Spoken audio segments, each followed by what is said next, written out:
அஸ்ஸலாமு அலைக்கும் வரஹ்மத்துல்லாஹி வபரகாத்துஹு.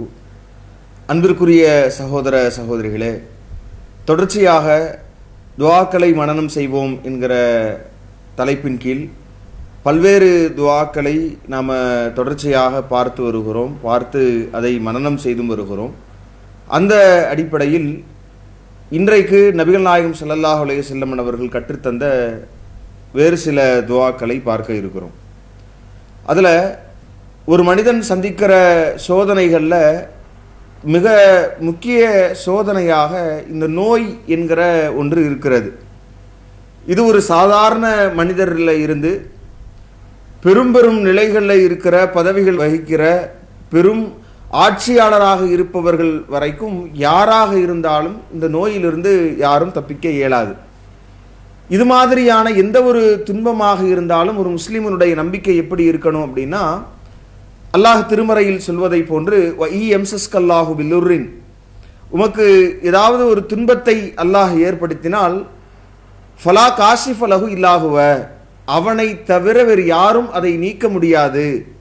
வஇஎம்சஸ்க பி ஹைரின் ஃபஹுவ அலா குல்லி ஷைஇன் கதீர், அல்லாஹ் உமக்கு நன்மை ஏற்படுத்தி விட்டால் அவன் எல்லா பொருட்கள் மீதும் ஆற்றல் படைத்தவன் என்கிற ஒரு அடிப்படை நம்பிக்கை இருக்கணும். எந்த ஒரு நன்மையாக இருந்தாலும் தீமையாக இருந்தாலும் அது இறைவன் புறத்தில் இருந்து தான் வருகிறது, அது இறைவனால் தான் நீக்க முடியும் என்கிற ஒரு நம்பிக்கை ஒரு முஸ்லீமுக்கு அடிப்படையாக இருக்கணும். ஏன்னா அந்த நோய் ஏற்பட்ட உடனேயே இந்த சோதனைகளை எதிர்கொள்ள முடியாமல் பல இணை வைப்பு காரியங்களில் இன்றைக்கு இஸ்லாமிய சமூக மக்கள் சென்று விடுவதை பார்க்கிறோம். நீங்கள் இங்கே போங்க, இந்த தர்காக்களுக்கு சென்று இன்னென்ன காரியங்களை செய்தால், அல்லது இந்த நபரிடத்தில் போய் இந்த மாதிரியான விஷயங்களை நீங்கள் மேற்கொண்டால் இந்த நோயிலிருந்து நீங்கள் விடுபட்டுறலாம் என்கிற மாதிரியான விஷயங்கள் சொல்லும் பொழுது அப்படியே மக்கள் அந்த இணை வைப்பு காரியங்களில் தங்களை ஈடுபடுத்திக் கொள்வதை பார்க்கிறோம். ஆனால் ஒரு முஸ்லீமனுடைய நம்பிக்கை எப்படி கட்டமைக்கப்பட வேண்டும் என்பதை திருமறை குர்ஆன் மிக அழகாக நமக்கு பாடம் எடுக்கிறது. அதில் நபி இப்ராஹிம் அலைஹிஸ்ஸலாம் அவர்கள் சொன்ன வார்த்தையை இறைவன் நமக்கு மேற்கோள் காட்டுகிறான். இதா மரில்து ஃபஹுவ யஸ்ஃபீன், அவனே எனக்கு நான் நோயுழுகிற போது நோய் நிவாரணம் அளிப்பவன் என்று நபி இப்ராஹிம் அலைஹிஸ்ஸலாம் அவங்க சொல்லுவதை அல்லாஹ் நமக்கு எடுத்து காட்டுகிறான். இப்படி பல்வேறு தூதர்கள், ஐயூப் அலைஹிஸ்ஸலாம் அவர்கள் செய்த பிரார்த்தனை அல்லாஹ் சொல்கிற போது ஐயூப இதுநாதா ரப்பஹு அன்னி மஸ்ஸனி அல்லுர் வ அன்த அர்ஹமுர் ராஹிமீன், இறைவனிடத்தில் கேட்கிறார், எனக்கு துன்பம் நேர்ந்து விட்டது, நீதான் கருணையாளர்களுக்கெல்லாம் கருணையாளன் என்று இறைவனை இறையஞ்சி இறைவனிடத்தில் அந்த துன்பம் குறித்து கோரிக்கை வைக்கிற போது அந்த துன்பத்தை இறைவன் நீக்குகிறான் என்பதை நாம் பார்க்க முடிகிறது. இப்படி ஒரு இஸ்லாமிய நம்பிக்கை நமக்கு சொல்லித்தரப்படுகிற போது இந்த நோய் தொடர்பாக நாம் மிகுந்த கவனத்தோடு, அல்லாஹுவின் புறத்திலிருந்து வந்தது, அல்லாஹு தான் அதை குணப்படுத்துவான் என்கிற பொறுமையோடு அதை கையாளணும். ஏன்னா அந்த நோய் என்பது மறுமையை நம்புகிற நமக்கு அது நம்முடைய பாவங்களை எல்லாம் நீக்குகிற ஒன்றாக நபிகள் நாயகம் ஸல்லல்லாஹு அலைஹி வஸல்லம் அவங்க சொல்றாங்க. எந்த அளவிற்கு அப்படின்னு சொன்னா, அல்லாஹ்வுடைய தூதர் சொல்றாங்க, ஒமா மின் முஸ்லிமின் யுசிபுஹு, ஒரு முஸ்லிமுக்கு ஏற்படுகிற எந்த துன்பமாக இருந்தாலும் மரத்தின் இலைகள் உதிர்வதை போன்று அவனுடைய பாவங்கள் எல்லாம் அவனை விட்டு உதிர்ந்து விடுகிறது என்று ரசூலுல்லாஹ் சொல்றாங்க. அதே மாதிரி அல்லாஹ்வுடைய தூதர் ஸல்லல்லாஹு அலைஹி வஸல்லம் அவங்க அந்த நோய்வாய்ப்பட்ட ஒருவரை பார்க்க போகிற போது அவர் அந்த நோயின் போது உம்மு சாயிப் என்கிற அந்த நபர் என்ன செய்யறார் அப்படின்னு சொன்னா, லா பாரக் அல்லாஹு ஃபீஹா, இந்த நோய்க்கு அல்லாஹ்வுடைய வளம் சேராமல் இருக்கட்டும் என்பது மாதிரியான ஒரு வார்த்தைகளை பயன்படுத்துறார். அப்போ அல்லாஹ்வுடைய தூதர் இந்த காய்ச்சலை நீங்க திட்டாதீங்க என்று சொல்லி அல்லாஹ்வுடைய தூதர் சொல்றாங்க. ஏன் அப்படின்னா ஃப இன்னஹா ததுஹிபு ஹதாயா பனி ஆதம், இது ஆதமுடைய பிள்ளைகளின் அந்த பாவங்களை எல்லாம் அகற்றக்கூடிய வேலையை செய்கிறது. எந்த அளவிற்குனா, கொல்லனுடைய உலை இரும்பின் துருவை அகற்றி விடுவதை போன்று இது அகற்றி விடுகிறது, பாவங்களில் இருந்து மனிதனை பரிசுத்தப்படுத்துகிறது என்று நபிகள் நாயகம் ஸல்லல்லாஹு அலைஹி வஸல்லம் சொல்றாங்க.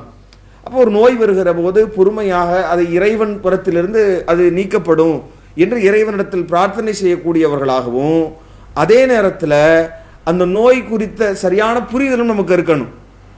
சும்மா நோயோடு நாம் இருந்து கொள்ள வேண்டியதை இஸ்லாமிய மார்க்கம் நமக்கு சொல்லல. அல்லாஹ்வுடைய தூதர் ஸல்லல்லாஹு அலைஹி வஸல்லம் சொல்கிற போதே யா இபாதல்லா ததாவ நீங்க உங்களுடைய அல்லாஹுவின் அடியார்களை நீங்க மருத்துவம் செய்யுங்கள். ஏன்னா அல்லாஹ் எந்த நோயையுமே அதற்கான மருந்து இல்லாமல் அல்லாஹ் படைக்கல, அல்லாஹ் இறக்கல என்று அல்லாஹுவின் தூதர் ஸல்லல்லாஹு அலைஹி வஸல்லம் அவங்க சொல்றாங்க. அப்போ ஒவ்வொரு நோய்க்கும் குல்லி தாயின் தபாவுன், ஒவ்வொரு நோய்க்கும் மருந்து இருக்கிறது. அந்த மருந்து சரியான அந்த நிவாரணத்தை நீங்க எடுத்துக்கொள்கிற போது, நோய்க்குரிய நிவாரணம் சரியாக அமைகிற போது பிஇذنில்லாஹி அஸ்ஸ வஜல், அல்லாஹ்வுடைய அந்த அனுமதியினால் அந்த நோய் குணமாகிறது என்று அல்லாஹ்வின் தூதர் சொல்றாங்க. இப்போ நோய் குணமாவதற்கான ப்ராசஸ் என்னன்னா, இறைவனுடைய நாட்டம் என்பதுதான் அடிப்படை. அப்ப இறைவனுடைய நாட்டம் ஏற்படுவதற்கு நாம் அந்த நோய்க்கான நிவாரணத்தை தேடணும், நோய்க்கான சரியான மருந்தை உட்கொள்ளணும் என்கிற வழிகாட்டுதலை அல்லாஹ்வின் தூதர் ஸல்லல்லாஹு அலைஹி வஸல்லம் சொல்றாங்க. அதே மாதிரி இறைவன் புறத்தில் நாம் செய்ய வேண்டிய வேலைகள் என்ன, அதையும் ரசூலுல்லாஹ் சொல்றாங்க. அதுல ரசூலுல்லாஹ் நமக்கு ஒரு நோய் ஏற்பட்டிருக்கிறது, ஒரு பகுதி வலிக்கிறது, இப்படியான சந்தர்ப்பங்கள்ல நாம என்ன செய்யணும்னு ரசூலுல்லாஹி ஸல்லல்லாஹு அலைஹி வஸல்லம் சொல்லி தர்றாங்க. அப்படின்னா நாம பிஸ்மில்லாஹ் என்று நோய் ஏற்பட்ட அந்த பகுதியில கை வைத்து, இப்ப இந்த பகுதி வலிக்கிறது, இந்த கைப்பகுதி நமக்கு வலிக்குதுன்னா அந்த பகுதியில நாம கையை வைத்து பிஸ்மில்லாஹ், ரொம்ப இலகுவான வார்த்தை தான், பிஸ்மில்லாஹ் பிஸ்மில்லாஹ் பிஸ்மில்லாஹ் என்று நாம் 3 தடவை சொல்லணும். எந்த பகுதியில் நமக்கு நோவு ஏற்பட்டிருக்கிறதோ, பாதிப்பு ஏற்பட்டிருக்கிறதோ, வலி இருக்கிறதோ, பிரச்சனை ஏற்பட்டிருக்கிறதோ அந்த பகுதி, உதாரணத்திற்கு இந்த பகுதியில் ஏற்பட்டிருக்குது அப்படின்னு சொன்னா நாம கைகளை வைக்கணும், வைத்து பிஸ்மில்லாஹ் என்று 3 முறை சொல்லணும். சொன்ன பிறகு அல்லாஹ்வின் தூதர் ஸல்லல்லாஹு அலைஹி வஸல்லம் அவங்க சொல்றாங்க, ஒரு குறிப்பிட்ட அந்த வாசகத்தை அதை தொடர்ந்து 7 முறை நாம் சொல்ல வேண்டும் என்று அல்லாஹ்வின் தூதர் சொல்றாங்க. என்ன வார்த்தை அது? இலகுவான வார்த்தை, மனப்பாடம் செஞ்சிடலாம். சொல்ல சொல்ல நீங்களும் திரும்ப அதோடு சொல்லிக் கொண்டீர்கள் என்றால் இன்றைக்கே நாம இந்த பதிவு முடிவதற்குள்ளாகவே நீங்க காணொளியிலேயே மனப்பாடம் செய்து விடலாம்.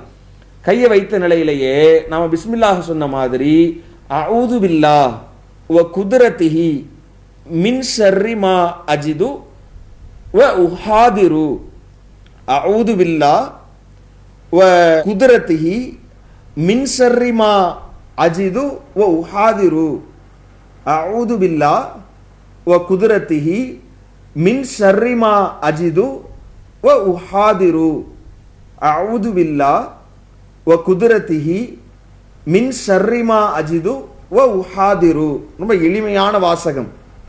அஊது பில்லாஹி வ குத்ரத்திஹி மின் ஷர்ரி மா அஜிது வ உஹாதிரு. அப்போ நாம இந்த வார்த்தைகளை 7 முறை சொல்ல வேண்டும் என்று ரசூலுல்லாஹி ஸல்லல்லாஹு அலைஹி வஸல்லம் சொல்றாங்க. என்ன இதற்கு என்ன பொருள்? அஊது பில்லாஹ், நான் பாதுகாவல் தேடுகிறேன், அல்லாஹ்விடத்தில் பாதுகாவல் தேடுகிறேன். வ குத்ரத்திஹி மின் ஷர்ரி மா அஜிது வ உஹாதிரு, அவனது ஆற்றலை முன்வைத்து, வ குத்ரத்திஹி அவனுடைய ஆற்றலை முன்வைத்து நான் பாதுகாப்பு கோருகிறேன். நான் உணர்கிற இந்த தீமையில் இருந்தும், நான் அஞ்சுகிற தீமையில இருந்தும் நான் பாதுகாவல் தேடுகிறேன். பார்க்கிற இந்த தீமை, எனக்கு இந்த கை பிரச்சனை ஏற்பட்டிருக்கிறதா, அங்க பிஸ்மில்லாஹ் என்று 3 முறை சொல்லி இந்த மேற்கண்ட வாசகத்தை 7 முறை நாம் சொல்லணும். இதற்கு என்ன பொருள்னா, அஊது பில்லாஹி வ குத்ரத்திஹி அப்படின்னு நாம சொல்லக்கூடிய வார்த்தைகளுக்கு என்ன அர்த்தம் அப்படின்னா, அல்லாஹ்விடத்தில் அவனது ஆற்றலை முன்வைத்து நான் பாதுகாப்பு தேடுகிறேன். எதிலிருந்து பாதுகாப்பு எனக்கு வேணும்? மின் ஷர்ரி மா அஜிது வ உஹாதிரு, அல்லாஹ் நான் இப்ப என்ன தீமையை நான் உணர்ந்து கொண்டிருக்கிறேனோ, எந்த நோவினையை உணர்ந்து கொண்டிருக்கிறேனோ இதிலிருந்தும், இதனால் என்ன விளைவு ஏற்படும் என்று நான் அஞ்சுகிறேனோ, பயப்படுகிறேனோ, என்ன பாதிப்பு இது பெரிதாவதனால் ஏற்படுமோ அந்த பாதிப்பிலிருந்தும் நான் இறைவனிடத்தில் பாதுகாப்பு தேடுகிறேன் என்று இந்த வார்த்தைகளை நாம இத சொல்லி இந்த இடத்துல 7 தடவை நாம சொல்லணும்.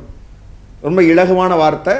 3 முறை பிஸ்மில்லாஹ் பிஸ்மில்லாஹ் பிஸ்மில்லாஹ் என்று சொல்லணும். அஊது பில்லாஹி வ குத்ரத்திஹி மின் ஷர்ரி மா அஜிது வ உஹாதிரு, அஊது பில்லாஹி வ குத்ரத்திஹி மின் ஷர்ரி மா அஜிது வ உஹாதிரு. சொல்லுங்க, மெதுவா சொன்னீங்கன்னா மிக இலகுவாக இருக்கும். அஊது பில்லாஹி வ குத்ரத்திஹி மின் ஷர்ரி மா அஜிது வ உஹாதிரு. இப்படி 7 முறை சொல்லணும். நம்ம எந்த இடத்தில் நோவு ஏற்பட்டிருக்கிறதோ அந்த இடத்துல கை வைத்து பிஸ்மில்லாஹ் என்று 3 தடவை சொல்ற மாதிரி அஊது பில்லாஹி வ குதுரத்திஹி மின் ஷர்ரி மா அஜிது வ உஹாதிரு அப்படின்னு 7 முறை நாம் சொல்லணும். ரொம்ப எளிதான வாசகம். அஊது பில்லாஹி வ குதுரத்திஹி மின் ஷர்ரி மா அஜிது வ உஹாதிரு என்கிற இந்த வார்த்தை, இதை மனப்பாடம் செய்து கொள்ளணும். அடுத்ததாக, இது நமக்கு நோவினை ஏற்படுகிற போது, நோய் ஏற்படுகிற போது அல்லாஹ்வின் தூதர் ஸல்லல்லாஹு அலைஹி வஸல்லம் அவங்க சொல்லி தந்த வழிமுறை. இப்ப வேறு ஒருவருக்கு நோய் ஏற்பட்டிருக்கிறது, நம்முடைய சகோதரருக்கோ, நம்முடைய நட்பில் உள்ளவருக்கோ, நம்முடைய அக்கம் பக்கத்தினருக்கோ, நம்முடைய உறவினருக்கோ ஒரு நோய் ஏற்பட்டிருக்கிறது என்று நாம் கேள்விப்படுகிறோம் அப்படின்னா, அவரை நோய் நலம் விசாரிக்கிற ஒரு பக்குவமும் என்கிற அந்த அணுகுமுறை நம்மிடத்தில் இருக்க வேண்டும் என்பதை மார்க்கம் சொல்லுகிறது.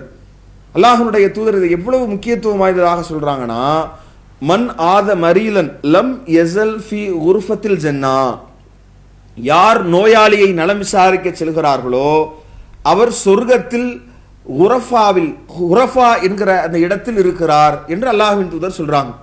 அல்லாஹ்வின் தூதர் இடத்துல கேட்கிறாங்க, குர்ஃபத்துல் ஜன்னானா என்ன என்று கேட்கிற போது அல்லாஹ்வுடைய தூதர் இந்த குர்ஃபானா என்ன என்று சொல்லி காட்டுகிற போது நபி அவங்க சொல்றாங்க, ஜனாஹா, அந்த சொர்க்கத்தின் கனிகளை பறிப்பது.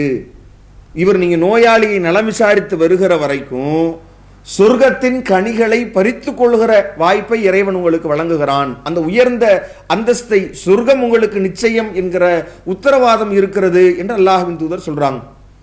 மறுமையில நாம் நோயாளிகளை நலம் விசாரிக்க போது இறைவன் அதை நம்மிடத்தில் கேள்வியாக முன்வைப்பான் என்றும் அல்லாஹ்வின் தூதர் சொல்றாங்க. ரசூலுல்லாஹி ஸல்லல்லாஹு அலைஹி வஸல்லம் சொல்றாங்க, நாளைக்கு இன்னல்லாஹ் அஸ்ஸ வஜல் யகுல் யௌமல் கியாமா, மறுமை நாள் அல்லாஹ் கேட்பானா, யா இப்ன ஆதம், ஆதமுடைய மகனே, மரில்து ஃபலம் தஉதுனி, நான் நோய்வாய்ப்பட்டிருந்தேனே, என்னை ஏன் நீ நோய் நலம் விசாரிக்கவில்லை என்று கேட்கிற போது இந்த மனிதன் கேட்பானா, யா ரப்பி கைஃப அஊதுக, உன்னை எப்படி நான் நோய் நலம் விசாரிப்பேன், வ அன்த ரப்புல் ஆலமீன், நீ அகிலத்தாருடைய இரட்சகனாக இருக்கிற நிலையில உன்னைய நான் நோய் நலம் விசாரிப்பதா என்று கேட்கிற போது அப்ப அல்லாஹ் சொல்லுவானா, என்னுடைய அடியான் நோய்வாய்ப்பட்டிருந்தால அவனை விசாரித்திருந்தால் நீ என்னை கண்டிருப்பாய் என்று அல்லாஹ் சொல்லுவான். நாளை மறுமையில் அது குறித்து விசாரிப்பான் என்று சொல்வதை பார்க்கிறோம். அப்ப நோய் நலம் விசாரிப்பதை நாம் பழக்கமாக்கி கொள்ளணும். அல்லாஹ்வுடைய தூதரும் அப்படி நிறைய பேர் நோய் நலம் விசாரிப்பதற்காக தன்னிடத்தில் பணி செய்த யூத சிறுவனை கூட அல்லாஹ்வின் தூதர் ஸல்லல்லாஹு அலைஹி வஸல்லம் சந்தித்திருக்கிறார்கள் என்று பார்க்கிறோம். அப்ப அதை பழக்கமாக்கி கொள்ளணும். இதுல கவனிக்க வேண்டிய விஷயம் என்னன்னா, அங்க என்ன பேசணும்ன்றது கவனம் செலுத்த வேண்டிய விஷயம். அங்க போய் உட்கார்ந்துக்கிட்டு அவங்களுக்கு எதிராக இந்த நோயா, ஐயோ இது இத்தனை பேருக்கு ஒருத்தருக்கு தானே வரும், உங்களுக்கா இது வரணும், வந்தா அவ்வளவுதானே, இறந்து போயிடுறாங்களே என்கிற மாதிரி இன்னைக்கு போய் அங்க போய் உட்கார்ந்து அவர்களுக்கு மன உளைச்சலை ஏற்படுத்துகிற வேலைகளை செய்துவிட்டு வருவதை பார்க்கிறோம். ஆனா மார்க்கம் என்ன சொல்கிறது, இதா ஹலர்துமுல் மரீல, நீங்கள் நோயாளியை நலம் விசாரிக்க சென்றால் ஃபகூலு ஹைரன், நீங்கள் நல்லதையே சொல்லுங்கள். ஏன் அப்படின்னா அங்க இருக்கிற வானவர்கள் ஆமீன் சொல்லுகிறார்கள். அப்ப அவங்க நீங்க சொல்லுகிற வார்த்தைகளுக்கு அதை ஆமீன் சொல்லுகிற காரணத்தினால நீங்க கவனமாக பேசுங்கள், நல்லதை பேசுங்கள் என்று சொல்றாங்க. அல்லாஹ்வின் தூதரும் கூட அந்த நல்ல வார்த்தைகள் நமக்கு சொல்லி தராங்க. அங்க போய் அவர்களிடத்துல சொல்ல வேண்டிய வார்த்தையை நபிகள் நாயகம் ஸல்லல்லாஹு அலைஹி வஸல்லம் சொல்றாங்க, இலகுவான வார்த்தை, லா பஅஸ தஹூருன் இன்ஷா அல்லாஹ். நமக்கு இன்ஷா அல்லாஹ்ன்றது இலகுவான வார்த்தை, நமக்கு தெரிந்திருக்கிற அறிமுகமான பரிச்சயமான வார்த்தை. லா பஅஸ, லா பஅஸ, லா பஅஸ, லா பஅஸ தஹூருன் இன்ஷா அல்லாஹ், லா பஅஸ தஹூருன் இன்ஷா அல்லாஹ், லா பஅஸ தஹூருன் இன்ஷா அல்லாஹ். இது இலகுவான வார்த்தை, நீங்க போய் சொல்லலாம். போய் நோயாளியை பார்க்கிற போது நல்ல வார்த்தையை சொல்லணும் பொழுது கவலைப்பட வேண்டாம், அல்லாஹ் நாடினால் உங்களுடைய பாவங்களிலிருந்து ஒரு மன்னிப்பை ஏற்படுத்தி உங்களை பரிசுத்தமானவாக இந்த நோய் உங்களை மாற்றிவிடும், அப்படித்தான் மார்க்கம் நமக்கு சொல்லுகிறது என்று நீங்க அழகான வார்த்தைகள் அங்க போய் சொல்லணும். லா பஅஸ தஹூருன் இன்ஷா அல்லாஹ், லா பஅஸ தஹூருன் இன்ஷா அல்லாஹ், லா பஅஸ தஹூருன் இன்ஷா அல்லாஹ் என்கிற இந்த வார்த்தையை நீங்க சொல்லணும். போய் அங்க உட்கார்ந்து லா பஅஸ தஹூருன் இன்ஷா அல்லாஹ் என்கிற இந்த வார்த்தை நம்ம கற்றுக்கொண்ட இந்த இலகுவான வார்த்தை நீங்க சொல்லும் போதே மனப்பாடம் செய்து விடலாம். லா பஅஸ தஹூருன் இன்ஷா அல்லாஹ், லா பஅஸ தஹூருன் இன்ஷா அல்லாஹ், லா பஅஸ தஹூருன் இன்ஷா அல்லாஹ். இந்த வார்த்தைகளை நாம் சொல்ல வேண்டும். இன்னும் ஒரு பிரார்த்தனையும் அல்லாஹ்வுடைய தூதர் ஸல்லல்லாஹு அலைஹி வஸல்லம் அவங்க சொல்லித் தர்றாங்க. என்ன வார்த்தை அது? நபிகள் நாயகம் ஸல்லல்லாஹு அலைஹி வஸல்லம் அவங்க சொல்லித் தருகிற அற்புதமான ஒரு வார்த்தை. அந்த நோய் குறித்து அந்த நோயாளியை பார்க்கிற போது அவருக்காக இறைவனிடத்தில் நாம் செய்ய வேண்டிய பிரார்த்தனையாக சொல்றாங்க, அதுஹிபில் பஅஸ. நாம் அங்க அவரிடத்துல போய் நாம் சொல்ல வேண்டிய வார்த்தை மிக இலகுவாக மனப்பாடம் செய்ய வேண்டிய ரொம்ப ஒரு குறுகிய ஒரு வார்த்தை தான். நம்ம சின்ன சின்னதாக மனப்பாடம் செஞ்சோம்னா ஈஸியாக அந்த வரியை முழுவதுமாக மனப்பாடம் செய்து விடலாம்.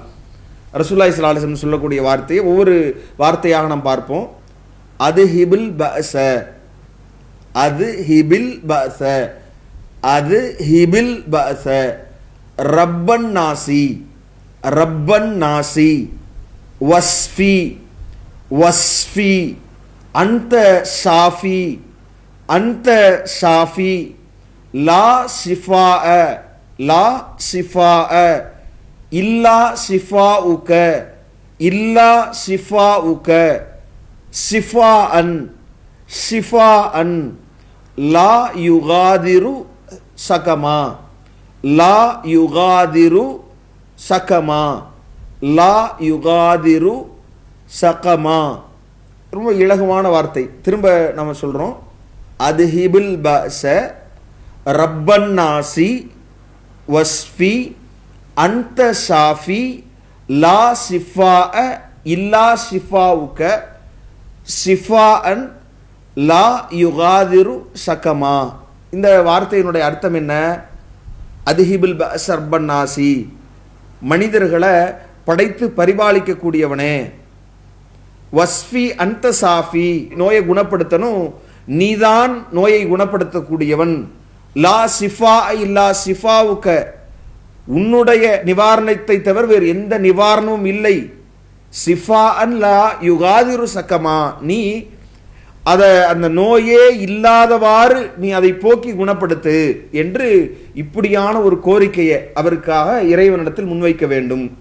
எவ்வளவு ஒரு ஆழமான அர்த்தத்தை உடையது என்பதை நாம் கவனிக்கணும். அப்போ இலகுவான வார்த்தை இன்னொரு முறை நம்ம சொல்றோம், அதுஹிபில் பஅஸ ரப்பன் நாசி, வஸ்ஃபி, அன்த ஷாஃபி, லா ஷிஃபாஅ இல்லா ஷிஃபாஉக, ஷிஃபாஅன், லா யுகாதிரு சகமா. இந்த இலகுவான வார்த்தைகளை நாம் நோயாளிய நலம் விசாரிக்க செல்கிற போது சொல்லி வர வேண்டும் என்று அல்லாஹ்வின் தூதர் ஸல்லல்லாஹு அலைஹி வஸல்லம் அவங்க சொல்லித் தர்றாங்க. நாம் நோய்வாய்ப்பட்டாலும் இறைவனிடத்தில் மட்டுமே நிவாரணத்தை தேடி அந்த பிரார்த்தனைகளை ஓதிக்கொள்ளணும். பிறருக்காக வேண்டியும் நாம் அவருடைய நோய் நிவாரணத்திற்காக பிரார்த்தனை செய்து அவர்களை சந்தித்து வந்து இந்த பிரார்த்தனைகளை செய்து ஆறுதல்களாக நம்முடைய வார்த்தைகளை சொல்லிவிட்டு வர வேண்டும் என்று மார்க்கம் நமக்கு வழிகாட்டி இருக்கிறது. அப்படி நாம் வழிகாட்டிப்படி நடந்து நம்முடைய அந்த சொர்க்கத்திற்கு செல்வதற்குரிய காரியமாக இதை சொல்லி காட்டியிருக்கிற அடிப்படையில் இதன் மூலமாக சொர்க்கம் செல்கிற நல்வாய்ப்பை பெறுகிற நன்மக்களாக இறைவன் அனைவரையும் ஆக்கி அருள் புரிவானாக என்று கூறி முடிக்கிறேன்.